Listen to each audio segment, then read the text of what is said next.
Welcome back, one and all, for the latest episode of the Good, the Bad, and the Ugly at Liverpool FC podcast for game weeks number 8 and 9, brought to you by the LFC File and myself, Ben Green. Welcome back, everyone, and a couple of game weeks in one podcast this week. As you may recall, I've been sunning myself on the Isle of Jamaica in the last week or two. So good to be back. By the same token, it's a shame not to be there with a bit of sun on me back. But anyway, life goes on and needs must. So again, thanks for stopping by. And remember to like, subscribe and press the notification bell if the content floats your boat. That will be much appreciated. So without further ado, let's get into it with the first of the goods. So the first good is, of course, the 2-1 win over Chelsea in the Premier League for game week 8. And first half penalty from Mo Salah, and the second from Curtis Jones, who seems to be in the beginning of what could be a decent run of form for him. Was enough to give Liverpool 3 points, despite Nicholas Jackson scoring for the visitors in the first half. But overall, a good performance and a worthy win, I have to say. The game didn't go without incident, of course. And I've got the Independent here with their headline: Liverpool versus Chelsea, Premier League result and reaction as Curtis Jones sends the Reds back on top. Cody Gakpo had a goal disallowed. As we know, Diogo Jota left the field due to injury. That's the two main talking points other than the goals and the result. Liverpool were on top after that game and looking to be worthy of the place so far. Coming on to the second good, and this, without a doubt, is the 1-0 win against Leipzig, away, of course, as well in the Champions League. Darwin Núñez being the scorer for Liverpool to give the team a very well-earned victory. And that leaves Liverpool unbeaten after 3 games in the competition. So looking at this very bizarre 36-team Champions League table, we see Aston Villa at the top, which is quite odd. Liverpool second place, and Man City in third. So the 3 English teams ahead of very illustrious names such as Real Madrid down there in 12th, Barcelona in 10th, Arsenal languishing at 9th. No surprise. Juventus down there in 14th, Atletico Madrid in 27th. Anyway, very strange, but it is what it is, and Liverpool remain unbeaten on 9 points after 3 games. So we continue to see how things develop on that front. And we've got the Liverpool official website here with their report. Darwin Núñez goal sees Liverpool claim Champions League win at RB Leipzig. Very happy with that, as Mr. Williams says. 9 points amassed from 3 games. The Reds sit joint top of the competition's league phase with Aston Villa after claiming an impressive away victory on Wednesday night, and I think that sums it up fairly well, to be perfectly honest with you.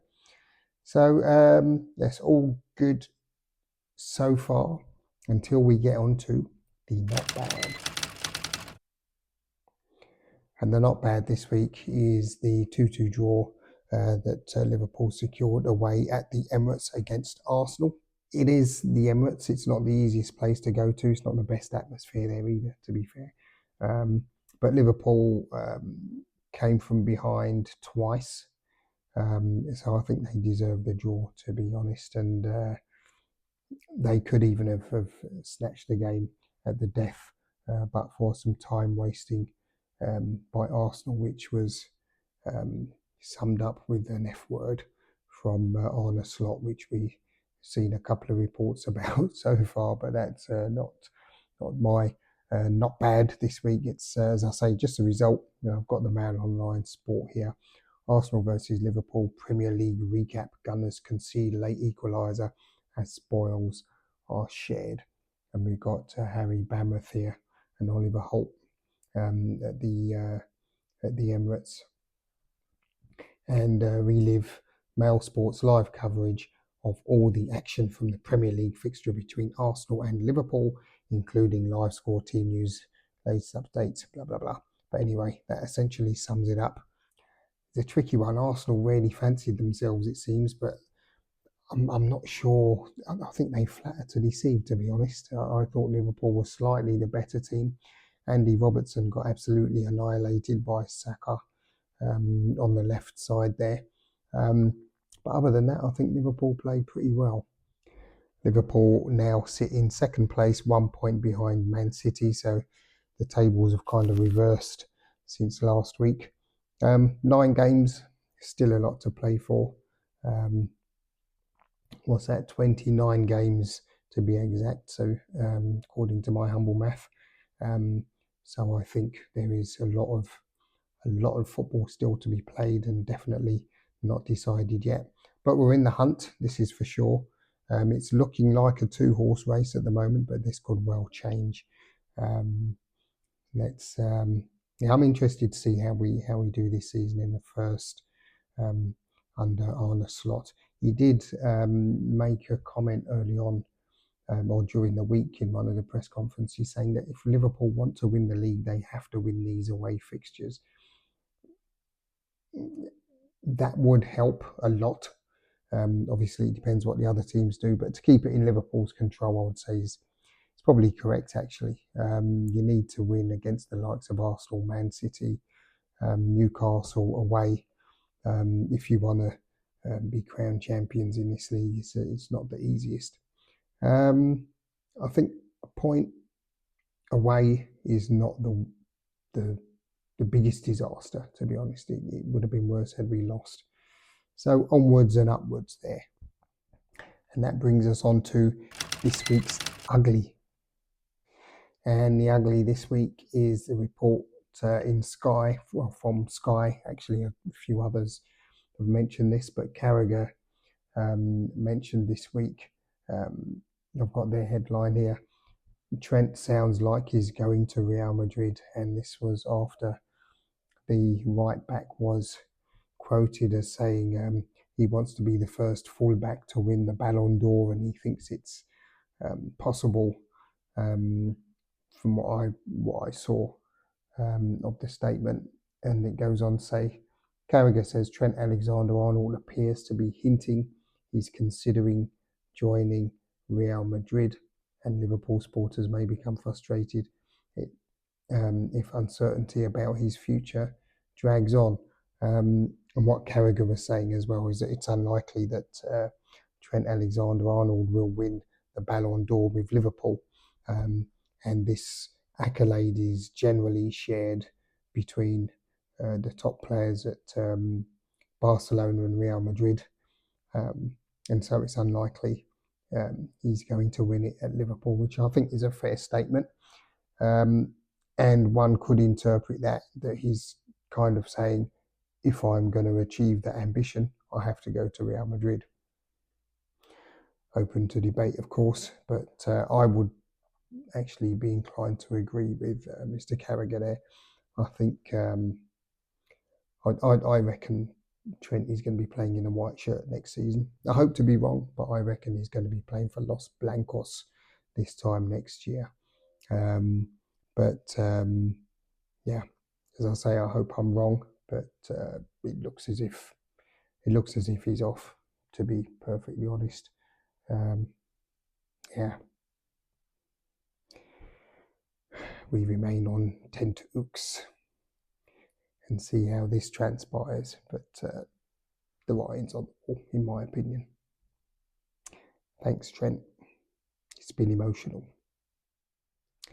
And moving on to the final piece of the jigsaw this week, the fantasy football review for the well-renowned FC Akian Salfish, who are doing pretty well. Has to be acknowledged. I have to say that it's nice to blow my own trumpet once in a while. I've got you can see from game week 8 here, 58 points, above the average of 32. I think I'm doing pretty well this season, actually, if I don't mind saying so myself. And for game week 9, a very decent and respectable score of 76. I played the wild card this week. Probably wasn't the best decision, but I thought Haaland was going to annihilate Southampton. But it seems that they've done everything in their powers to stop the Man City striker. So he only got 12 at the end. I would have been better sticking with Salah, who you can now see is out of my team. I think he got 20 actually, plus 1 or 2 bonus points. So maybe could have done slightly better there. But Bueno gave me a return of 15. Wood 13. He scored a couple against Leicester. So that was good to see. Palmer always pretty consistent at the moment. Has a good choice in this game with a return of 10 on the week. Guardiola with 9 for the clean sheet against Southampton. All told, can't complain at all. I'm very happy with that. And in the league situation, we will see that I remain first in the Düsseldorf Super League on 583 points. Very, very good haul. Well happy with that. Second only to merely mortals this week. But I have to be on my mettle. I'm not sure what I'm going to do for this week. I would like to bring Salah back into the team, but I need to check the fixtures. I think the deciding thing definitely for me is out of Salah and Haaland as to whether you keep these two as captains, because I think they're going to score the most points actually. 1 or 2 others as well. I think Palmer is there. Bremo is in a good vein of form at the moment. So yeah, I don't want to make too many changes. Let's see. I still have the free hit to play, but I'm going to wait till later in the season for that. Yeah, so far so good. And on the League of Kings 20146667, to call it by its unofficial name, I'm second. A good week. FC Bazenga seem to have got the highest mark there. You can see they're on 83 points, myself 76, 5 more than Here We Go at the top. So slowly chipping away there at his lead. Sorry. I think he's insight. He's insight. So yeah, let's see how that turns out in the grand scheme of things, but looking very promising at this point in time. And just before I wrap up, I would just like to remind you all that on the 1st of November begins the month of Movember, to give it its correct name now going forward. And as you know, I will be, well, you do now, I'll be taking part in Movember and growing some sort of funky tash in support thereof. For those that don't know, Movember is an annual event. Actually, it does go on for the whole year and is connected to the Distinguished Gentleman's Ride, which is in May each year. And both events are in support of men's health. So please do what you can. Grow yourself a nice natty little tash or beard of some description, or of course you can invite your friends around if you don't have a beard, because you might be a woman. And there's a joke there, but I'm not going to say it. And on that note, I'm going to wrap it up for this week. Thank you, as usual, wholeheartedly for coming along. It's greatly appreciated, and especially after a couple of weeks away. I'm a little bit rusty, actually, I've found, but anyway, here I am nonetheless. As usual, if the content is to your liking, please remember to like, subscribe, and press the notification bell so you know when the next one is available. And Until then, I bid you all a good week ahead. I think the weather's going to be pretty decent. Can't be too bad. And look after yourselves and one another. And until next week, I will see you all. Peace. ULFC file.